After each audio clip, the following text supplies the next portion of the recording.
If you stay there for a minute for me, Carol, we'll come back to you in a moment. I want to go to Andrew Marsh, who's from Christian Concern, joins us live on the programme this morning. Good morning to you, Andrew. Good morning, Alex. Give me your take on abortion, then. Well, I think the first thing, just to comment on, to put it in context, is that, and I want to come back to Carol's very moving testimony and the experience that she's had there, and thank her for her bravery in speaking in such an open and transparent way this morning. Just before we come to that, one of the things that is in the news today is a new survey that reveals, two major themes, really. The first is, amongst the British public, a huge ignorance now over the scale of abortion in our country. There were over 200,000 abortions took place in Britain last year. Why does it matter that I know that? I think because I think the issue is that, our research suggests that only 3% of the British public adults estimate that number within 50,000. And I think that... But why do I need to know it? What does it matter? Well, I think that's an indication of the fact that abortion is largely a taboo subject in our society. And that goes for society as a whole, as well as for individuals. And perhaps I think one of the most striking things about this survey is actually the theme that there is huge public support for a woman's right to know all the consequences and all the alternatives to abortion, and for that to be enshrined in law, which it isn't at the moment. So I think that theme of a taboo subject and of breaking the silence is an important one, both at the level of society, because this is a key issue, but also at the level of individual women, and that's one of the things we're calling for. I absolutely agree with you. The women should have the right to know everything about the alternatives, but shouldn't they also have the right to choose? If they suddenly come to an impasse and decide that those choices are not appropriate and that the best choice is abortion, then shouldn't that be their right? Well, I want us to choose life, to embrace life, to rejoice in life, to recognise it as a precious gift. And life is not always a bed of roses. It's not always. We know that, both in ourselves individually and as we look at lots of different situations across society. So I'm fully aware that actually for none of us, life is always a bed of roses. But life is a precious thing. Would you rather bring a child into this world who can't be fed and can't be loved and is going to be mistreated? I just think that's a false choice that you put there. I just don't think that's the case. As a society, we could do much more to make life a possibility, to support, and we've got to work together. So you're denying that there are children in this country and around the world who are mistreated, who are not fed as well as they should be, and not given the love they deserve? Well, let's focus first on No. UK. Let's just concentrate on that. Are you denying that there are children in this world who are not fed properly, who are not loved enough, and are not treated as they should be? That there are children, sadly, in that position, but there's no need for children to be in that. There's no need for anyone in our world, in fact, to be in that situation, because we have the resources, we have the emotional resources, we have the physical resources to meet needs. Well, I think you're living in cloud cuckoo land. I mean, that's wonderful. Have you been out to the Masai Mara to see that the hundreds and thousands of children who are lying there barely breathing because they're not fed? I've spent lots of time in Africa, in fact, with Christian groups, with churches who are running orphanages, often for children who are orphaned as a result of HIV, and showing compassion and care. And when a society comes together, those needs can be met. But surely your standpoint is on the proviso that every child is going to be loved, cared for and treated properly, and that we live in this wonderful world where everything's wonderful. Well, no, what I'm saying, I recognise that there are those great challenges. I recognise that isn't always the case at the moment. But what I'm saying is, you make it sound like those challenges can be solved. We've just heard from a lady who's admitted it was the hardest decision she ever made, although it was taken out of her hands, but the best decision the doctors ever made, because she saw the impact of what her life was going to go through afterwards. And at this point, she sat here thinking, actually, it saved that child from a lot of bad stuff going on around it. Well, I'd love to come back to the point about the fact of her choice being taken out of her hands, because I think that is the experience of many women in this situation, and that needs to be highlighted. And one of the things we're calling for is for greater information, advice, access to information about, so that a choice isn't taken out of the woman's hands in that way that it often is. But what I want to come back to is that for none of us, none of us know what lies ahead. None of us know what lies around the corner or in the years ahead. And in bringing any child into the world, that's the reality of the world we live in. Okay, and so I'm 22 now, and I go into a club on Saturday night, and for whatever reason, I don't need to go into the semantics of it, I get up the duff. I'm a woman, and on Monday morning, I decide that actually I am not in a position in my life to look after a baby. I cannot afford a baby. I'm not grown up enough to look after a baby. I don't want a baby, and my family aren't willing to help me. I should still go ahead and have it. Well, I think that part of the challenge for us as a society is to recognise responsibility. Part of growing up into adulthood. Why don't you answer a question? I've just given you a scenario there. Is that a good place for a child to be? I think that there are alternatives. Adoption is one alternative that comes to mind. But we'd have 7 million babies, according to your own figures that were done by your own charity. 7 million since this happened. Who is adopting 7 million babies? Well, many Christians want to adopt children. How many Christians are there in this country then? Well, how many Christian families? There are several million. If there's only several million, they're going to have about 3 or 4 babies each then, aren't they? But that could be a wonderful thing. I mean, children and families. Family is the heart of society. Family is a good thing. Children are a good thing. They are a good thing. I'm absolutely agreeing with you. They're a wonderful thing. They're the most beautiful thing on God's earth. And I'm totally agreeing with you. But unfortunately, there's a lot of people in our society who weren't born with a sense that they should have and can't take care of a baby. Let's go back to Carol for a moment and get your reaction to Andrew Marsh's comments there from Christian Concern. How do you feel about Andrew's thoughts on abortion? Well, as I said, I think these people live in cloud cuckoo land. It's just taken my breath away completely because, number one, I would not have considered in any way, shape or form having a baby to have it adopted. Not under any circumstances. Straight back at Andrew Marsh. You're living in cloud cuckoo land. That comes from a lady who's been through what you're talking about.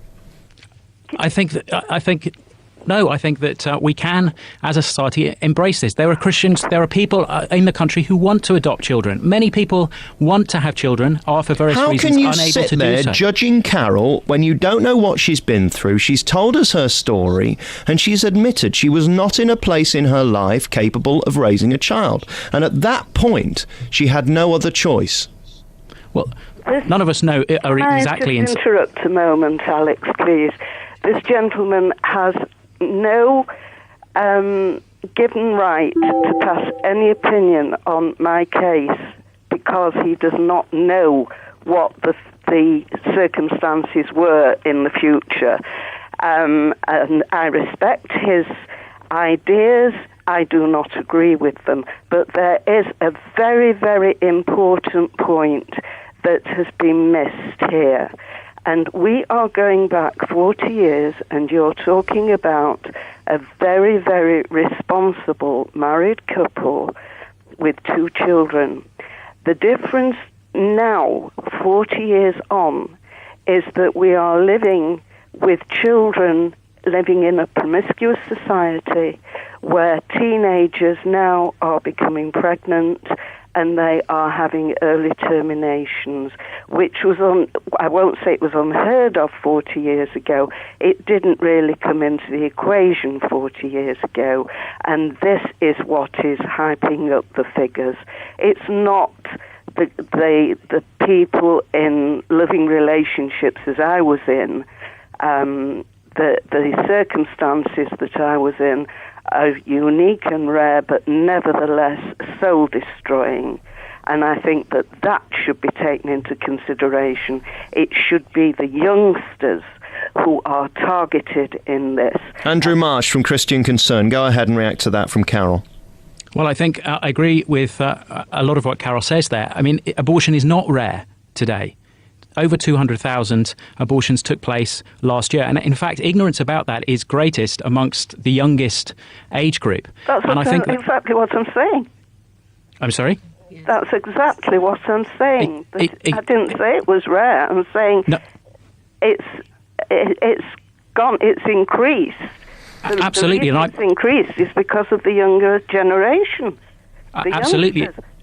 and I'm agreeing with you. And increasing number of abortions, I think, and conceptions take place outside of the marriage and family situation of which you were speaking. And Andrew, can I come in here? I just want to make something quite clear. Is I'm not arguing with you that it's right that kids go out. And when I say kids, I'm talking about 16, 17, 18-year-olds go out and do the 1-2 book on my show on a Saturday night and go and get up the duff. I'm not talking about that. I'm talking about I don't understand how you have the right to tell other people how to live their life. And I'd like you to address that this morning, because I find that fascinating, that you were born a better person than me because you have the right to tell someone whose circumstances you do not know that they're wrong. Surely that's not godly, is it? So I don't think I'm saying at all I'm better than others. Well, you are. You're judging them. By saying you can't have an abortion, you're judging them. Well, society makes... I don't think I said that, Alex, and I think that society and individuals, we make all sorts of decisions about what's right and wrong in society. So the idea that... Sorry, so I should apologise here, Andrew. You're not saying that abortion's wrong. I want to say that I want to... No, we must get clear, because I need to apologise to you. Sorry, yeah. I've obviously misunderstood. I thought you'd said, your organisation, that abortion was wrong. Yeah, I think every abortion is a tragedy. I want to speak up for the voice of the unborn child, and I want to say yes, we must not take life in those circumstances. So is it wrong? Are you saying abortion is wrong? Yes. So when you hear a story like Carol's there, do you at least have compassion? I have huge compassion for Carol's situation, and I don't want other women to be in that situation. I don't want other men and other family units, and she spoke of her children and the fact that she couldn't face seeing her children, I think, on the evening. I don't want other people to be in that situation, and I don't want women like Carol, 40 years on, to still be grappling with this issue, to have to put it in a box, to think of the possibility of her son, 40 years old, and dealing with the fallout of that. And I want other people, I want that child to come into the world and to contribute to society and enjoy the great privilege and gift of life. You make a very, very good point there, and a question that I'd like to ask you next: who's the most important then in this, the mother or the child? I think both. I do. I think, and society as a whole, how we treat the most vulnerable in society speaks volumes of the values that we have as a society. And there isn't anyone more vulnerable than the unborn child. And I want to say we want to embrace life, I want society as a whole to choose life, and I want individuals to choose life. And part of my concern here is for the woman, part of the concern is for wider society and families, and my concern is for the unborn child. And I have to say that very often the unborn child is the voice that isn't heard. And sometimes we need to speak up, particularly for the unborn child. But I want to speak up for women. And today, this week, we see the publication of a short book of testimonies of 5 women and their experience of abortion, and describing many of the same things that Carol's been talking about, that sense of isolation, of inevitability, of being on a conveyor belt. And I want to say, let's stop that at the very least. Let's work together as a society and work to make sure that those kind of situations don't come about, at the very least. Andrew, I admire your tenacity and for coming on this morning. I wonder, have you given these figures to the government at a time of austerity when we haven't got any money? Can you imagine all these new babies on the streets that the government have to look after? How do they feel about your report? So we are taking a copy of this to the Prime Minister this afternoon, and we are urging him to take action, and the government as a whole. But what I just want to question there is the assumption that somehow children and more children are a burden on our society. That just isn't the case. Well, I'm sorry, but in this economic climate, we've just heard for weeks and weeks and weeks about benefits. And the government have talked about this, about the responsibility you have in bringing a child into the world. And therefore, I can't see how they can come out and support your story and say they agree with you at a time when they're saying, actually, if you get up the duff, we're not paying for you. Alex, life is a great gift, and it is it's what creates people, community, creates culture. But even at the economic level, remember that people are the basis of productive society and of contributing to society. And we talk as though having more children is a burden. But we already know, for example, that our population is aging, that we're going to have a massive pension responsibility that's going to fall on a diminishing younger age. Why are we talking as though it's a burden? Well, unfortunately, that's life, isn't it? Somebody's got to pay for us. And if there'd be 7 million more people unemployed and 7 more people approaching pensions, if your figures are correct. in 25 years' time, which we should be thinking about, these are the people that are going to be working to pay for the pensions of others, to pay for the provision of the elderly. Thank you very much for coming on this morning. Andrew Marsh is from Christian Concern. Do you have a website where people can find out if they want to find out a little bit more about you? Yeah, it'd be great at the www.chooselifecampaign.org or christianconcern.com. Thank you very much for your insight this morning. Final word from Carol then this morning. Would you like to react to Mr. Marsh's little tirade there at BBC Radio Leeds? Words fail me. Words, I just don't know. These people seem to live in an ivory tower with this idyllic thing that all children, they're beautiful. Yes, of course they are when they're babies, but they grow up and they grow up to be, some of them grow up to be lovely, as my grandchildren are, and their friends, and some of them grow up to be thieves and vagabonds and every other type of person. They don't, and where are all the jobs going to come from that all these children are going? It's all, as I said, we don't live in utopia. Carol, thank you so much for your call this morning and giving us your story. We really appreciate it. And thank you very much. Nice to talk to you. Thank